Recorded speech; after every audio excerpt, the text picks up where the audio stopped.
Verifying your Vrbo account is an important step to ensure your identity and secure your bookings. Follow these steps to complete the verification process.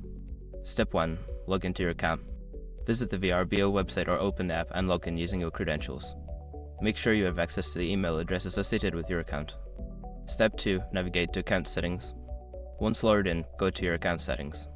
This is usually found in the profile section or by clicking on your name or avatar in the top corner of the screen. Step 3. Select verification options.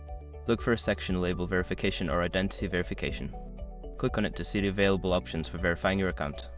Step 4. Provide required information. Follow the prompts to provide the necessary information for verification. This may include uploading identification documents, confirming your phone number, or verifying your email address. Step 5. Confirm verification completion. After submitting your information, check for a confirmation message or email indicating that your account has been successfully verified. If you do not receive confirmation, revisit the verification section to ensure all steps were completed. Completing these steps will help you verify your Vrbo account, enhancing your security and trustworthiness as a user.